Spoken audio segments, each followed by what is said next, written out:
Welcome friends, स्वागत है आपका सभी का मेरे इस यूट्यूब सीरीज़ में जो हम बीएसटी क्लास 11 का हिंदी मीडियम स्टूडेंट्स के लिए चैप्टर 5 व्यवसाय की उभरती पद्धतियों का आज पार्ट 2 अपलोड करने जा रहे हैं। देखिए, इस चैप्टर में आगे हम देखते हैं कि कुछ व्यवसाय अनुप्रयोग जो हम नॉर्मल करते हैं इसमें यूज़, जैसे कि ई अधिप्राप्ति।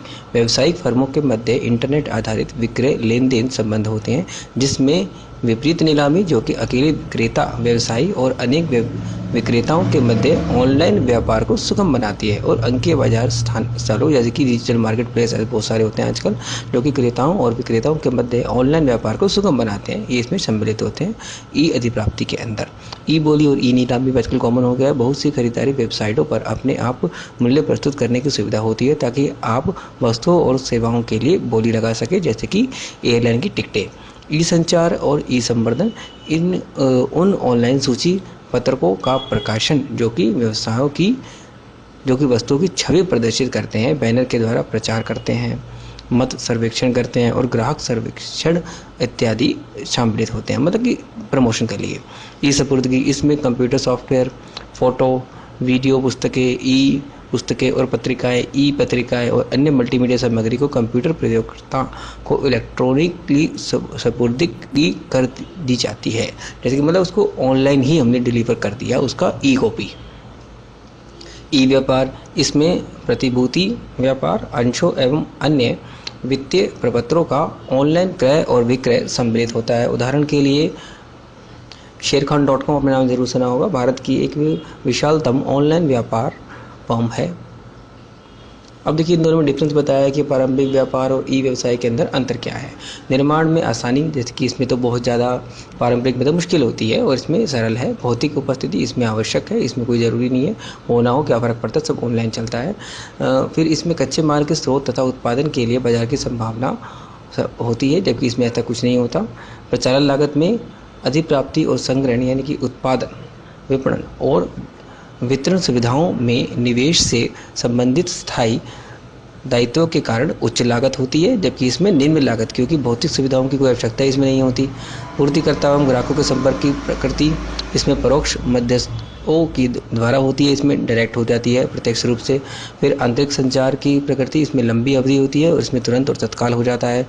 ग्राहकों और आंतरिक आवश्यकताओं को पूरा करने में लगने वाला प्रत्यक्ष समय, जैसे कि इसमें सोपान उच्च स्तरीय प्रबंध से मध्य स्तरीय प्रबंध, निम्न स्तरीय प्रबंध और प्रचारण होता है। इसमें बिना सोपान के सीधा ऊर्ध्वाधर, समानांतर और विकर्ण संचार को अनुमति देना होता है। फिर इसमें संगठनात्मक ढांचे का आकार, इसमें आदेश की श्रृंखला अथवा सोपान के कारण ऊर्ध्वाधर बहुत लंबा होता है, सीधे आदेश दिए जाते हैं इसमें, और संचार के कारण समस्तर और समतल होता है, मतलब बहुत जल्दी और फ्लैट काम हो जाता है।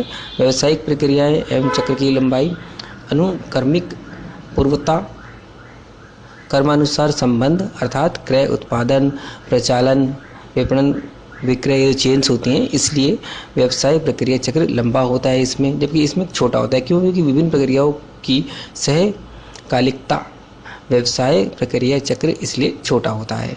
अंत व्यक्तिगत स्पर्श के अवसर इसमें बहुत अधिक होते हैं, इसमें कम होते हैं। उत्पादों के भौतिक पूर्व प्रतिचयन के अवसर इसमें बहुत ज़्यादा होते हैं, क्योंकि सब कुछ फिजिकल होता है, इसमें कम होते हैं। हालांकि अंकीय उत्पादों के लिए अत्यधिक अवसर आप संगीत, पुस्तकों, पत्रिकाओं, सॉफ्टवेयर, वीडियो इत्यादि पूर्व प्रतिचयन पर कर सकते हैं। इसमें पहले से आप चयन करके तब इसको ऑर्डर कर सकते हैं। वैश्वीकरण में आसानी इसमें कम होती है, बहुत अधिक, क्योंकि साइबर क्षेत्र सही में सीमा विहीन है। सरकारी संरक्षण इसमें कम होता है, इसमें बहुत ज़्यादा होता है, क्योंकि आजकल हर कोई इसको सपोर्ट कर रहा है, क्योंकि सूचना तकनीकी क्षेत्र सरकार को उच्च प्राथमिकताओं में से एक है। मानव पूंजी की प्रकृति अर्धकुशल, यहाँ तक कि अकुशल मानव श्रम की आवश्यकता होती है। इसमें तकनीक और पेशेवर रूप से योग्य कर्म की ही आवश्यकता होती है। लेन देन में जोखिम, आमने सामने संपर्क एवं लेन देन होने के कारण कम जोखिम होता है। इसमें थोड़ा ज़्यादा होता है क्योंकि अधिक दूरी एवं पक्षों की अनामता के कारण, मतलब उसको पता ही नहीं था कौन पक्ष है, इसी कारण इसमें जोखिम थोड़ा ज़्यादा होता है। इसका अर्थ यह है कि यदि आपके पास निवेश पूंजी के लिए कुछ अधिक नहीं है, परंतु संपर्क सूत्री नेटवर्क कुछ ज़्यादा है तो आप बहुत अच्छा व्यवसाय कर सकते हैं, क्योंकि इसमें मेन रिलेशन से ही काम चलता है। एक ऐसे रास्ता की कल्पना कीजिए जिसमें आप भौतिक स्थान की आवश्यकता ही नहीं है। संसार भर के उन रेस्तरां के सर्वोत्तम पकवान प्रस्तुत करती है जिनसे आप नेटवर्क द्वारा जुड़े हों। ग्राहक आपकी वेबसाइट में जाकर व्यंजन सूची निश्चित करके क्रयादेश देगा, जो कि आपसे होते हुए उस रेस्तरां तक पहुंचेगा जो उस ग्राहक के नज़दीकी स्थित होते हैं। भोजन की सपुर्दगी हो जाती है और भुगतान की प्राप्ति रेस्तरां कर्मचारी द्वारा कर ली जाती है और आपको ग्राहक प्रदानकर्ता के रूप में देय राशि किसी इलेक्ट्रॉनिक समाशोधन प्रणाली के द्वारा आपके खाते में जमा कर दी जाती है। ऐसे आपने देखा स्विगी नेटवर्क बहुत बड़ा बन गया है, फूड के नेटवर्क फूड पांडा आ गया है, तो उन्हीं की बात हो रही है ये, किस तरीके से वो आसपास के रेस्टोरेंट से आपके पास सामान पहुँचा देते हैं। सुविधापूर्ण यानी कि इंटरनेट जो है 24 घंटे आपके पास अवेलेबल है, सप्ताह में 7 दिन और वर्ष में 365 दिन व्यवसाय की सुविधा प्रदान करता है। ऐसा कोई भी नहीं करता इसके अलावा। जब चाहे और जहाँ चाहे अपने कार्य को कर सकते हैं। गति देखिए इसमें इंटरनेट द्वारा सिर्फ माउस के क्लिक भर करने से ही हो जाती है। यह सुविधा सूचना उत्पादों जैसे कि सॉफ्टवेयर, फिल्मों, ई पुस्तकों एवं पत्रिकाओं जिनकी ऑनलाइन सपुर्दगी की जा सकती है के संदर्भ में अधिक आकर्षक हो जाती है। चक्र समय अर्थात मांग की उत्पत्ति से उसकी पूर्ति तक के चक्र को पूरा होने में लगे समय में व्यवसाय प्रक्रियाओं के अनुक्रमिक से समानांतर और सहकालिक रूपांतरण होने पर अभूतपूर्व कमी हो जाती है। मतलब ये सब टाइम आपके पास बच जाता है। वैश्विक पहुंच या प्रवेश सीमा विहीन होता है इसके अंदर, क्योंकि एक तरफ यह विक्रेता को बाजार की वैश्विक पहुंच प्रदान करता है तो दूसरी तरफ यह क्रेता को संसार के किसी भी हिस्से से उत्पादन चयन करने की स्वतंत्रता वहन करता है। यह कहना कोई अतिशयोक्ति नहीं होगी कि इंटरनेट की उपस्थिति में वैश्वीकरण का कार्यक्षेत्र और गति काफ़ी हद तक प्रतिबंधित हो जाएगी। कागज़ रहित समाज की ओर चलना, क्योंकि जैसे पेपरलेस वर्क इसी में होता है। लाल फीताशाही पर भी निर्भरता कम कर दी गई है। इससे मारुति उद्योग बहुत बड़ी मात्रा में अपने कच्चे माल और कलपुर्जों की पूर्ति पर स्वतीकरण बिना किसी कागजी कार्रवाई के करता रहता है। ई कॉमर्स औजार उन प्रशासनिक सुधारों को भी प्रभावित कर रहे हैं जिनका उद्देश्य अनुमति, अनुमोदन और लाइसेंस प्रदान करने की प्रक्रिया को गति प्रदान करना होता है। इससे बहुत ज़्यादा तेज होने लग गई है सब चीज़ें। ये व्यवसाय की सीमाएं क्या हैं? एक अल्प मानवीय स्पर्श, ह्यूमन टच होता ही नहीं है इसमें। अंतर व्यक्ति पारस्परिक संपर्क की गर्माहट को अभाव करता है, क्योंकि इसमें होता ही नहीं है ऐसा कोई डायरेक्ट रिलेशनशिप। इस सीमा तक यह उन उत्पाद श्रेणियों जिनमें उच्च व्यक्तित्व की स्पर्श की आवश्यकता होती है, मतलब कि टच की, ह्यूमन टच की ज़रूरत होती है, जैसे कि वस्त्र, प्रसाधन इत्यादि के व्यवसाय के लिए अपेक्षाकृत कम उपयोगी माना जाता है। घर को इसको छू के ही पता लगाता है किस टाइप का है वो। आदेश प्राप्ति, प्रदान और आदेश पूरा करने की गति के मध्य असमरूपता, यानी कि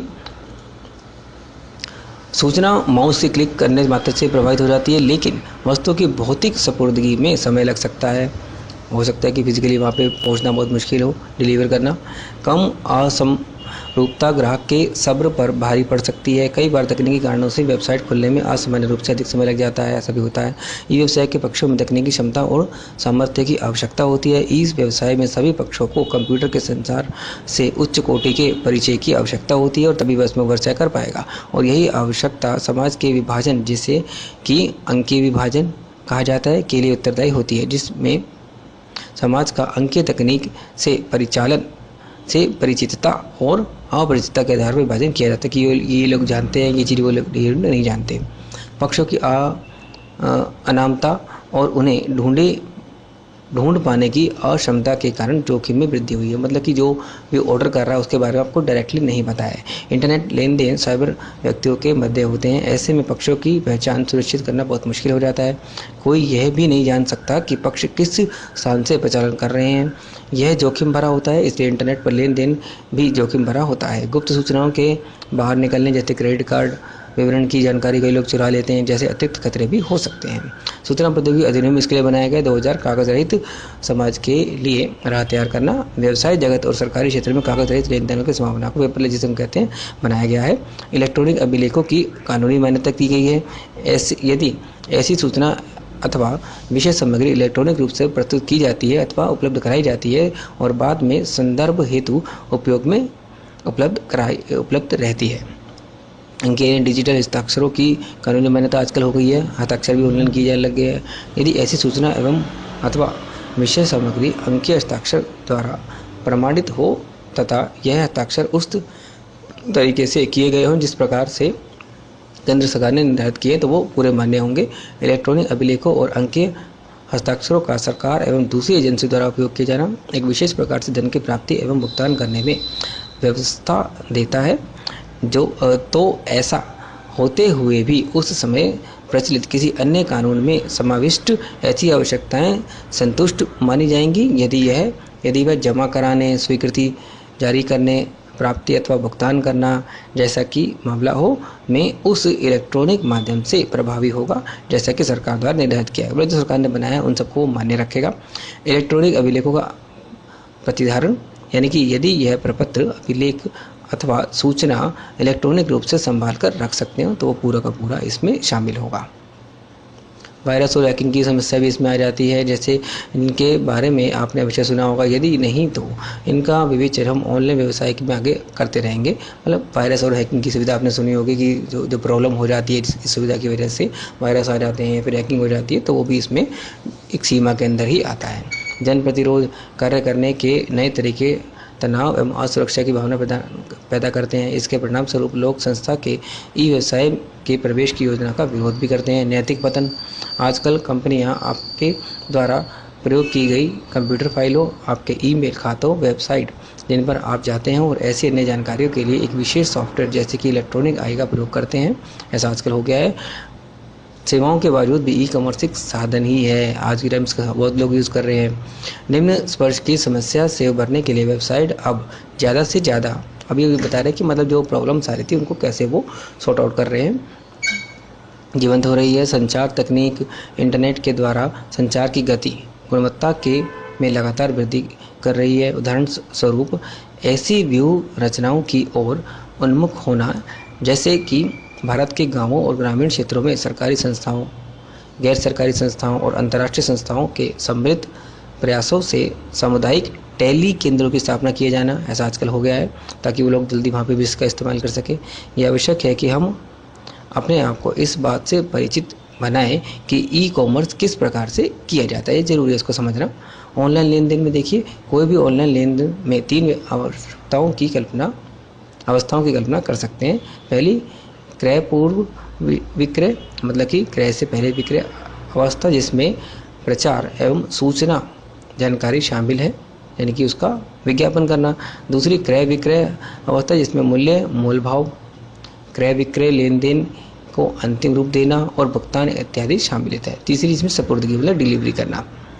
आमने सामने संवाद के लिए उदाहरण स्वरूप पारंपरिक व्यवसाय पद्धति में एक व्यक्ति को दूसरे पक्ष से बात करने के लिए यात्रा करनी पड़ेगी, जिसके लिए यात्रा, प्रयत्न, अधिक समय और लागत की भी जरूरत पड़ेगी। टेलीफोन द्वारा सूचनाओं का आदान प्रदान की भी कष्टकारी होता है। सूचना के मौखिक आदान प्रदान के लिए दोनों पक्षों की सहकालिक उपस्थिति आवश्यक होती है, मतलब आप उनको होना जरूरी है तभी बातचीत कर पाएंगे। सूचना का प्रसारण डाक द्वारा भी हो सकता है, परंतु यह भी काफ़ी समय लेने में और महंगी पड़ती है। इंटरनेट जैसे चौथे चरण में के रूप में आया है, जो कि उपरोक्त उल्लेखीय लगभग सभी समस्याओं से मुक्त है, मतलब बहुत फास्ट चलता है ये और कोई लागत भी इसमें नहीं आती। सूचना गहन उत्पादों एवं सेवाओं के संदर्भ में सपुर्दगी ऑनलाइन भी हो सकती है, जैसे कि सॉफ्टवेयर और संगीत इत्यादि। हम पहले इसके बारे में बात कर चुके हैं।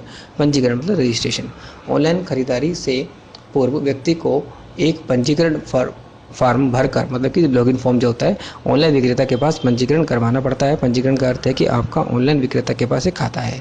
पासवर्ड आपके खाते के उपखंडों से संबंधित अन्य विभिन्न विवरणों में से एक है जिन्हें आपको भरना पड़ता है।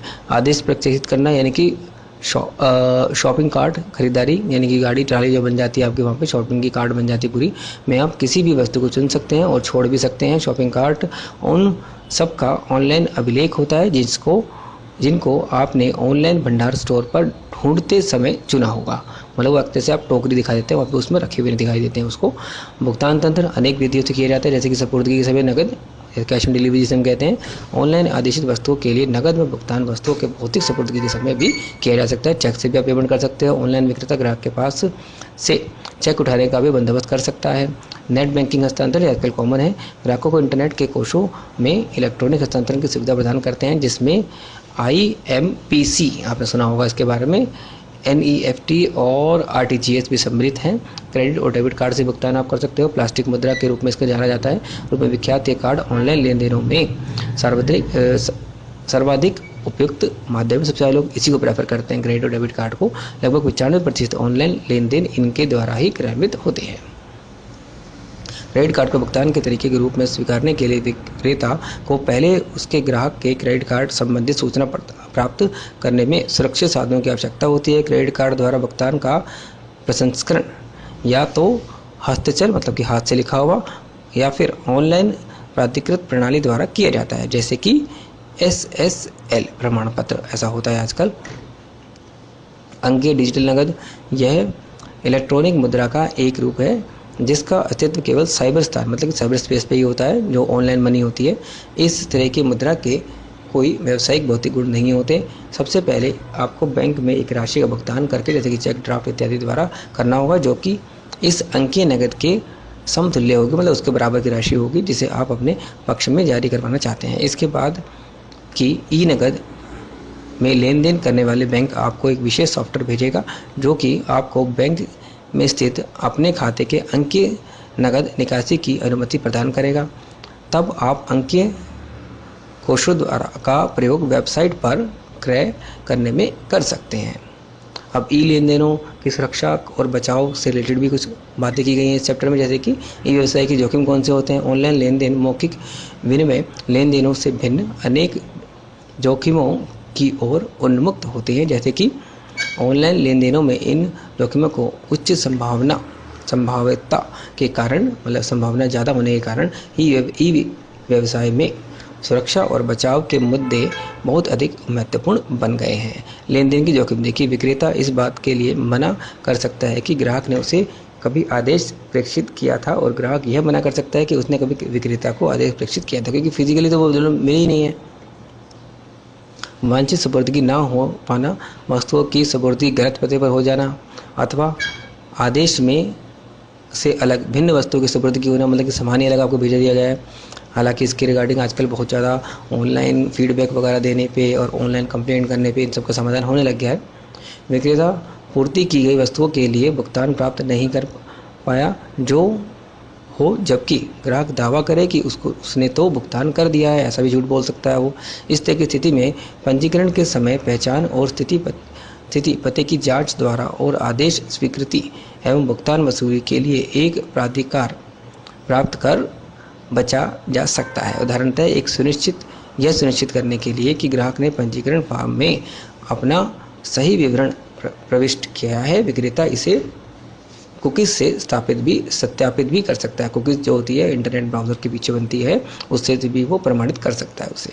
अनजान विक्रेता से ग्राहकों की सुरक्षा के लिए यह सलाह उचित है कि सुप्रतिष्ठित खरीदारी संस्थानों यानी कि शॉपिंग साइट्स पे जाके, मतलब जो अच्छे फेमस हैं उन्हीं से खरीदारी की जाए।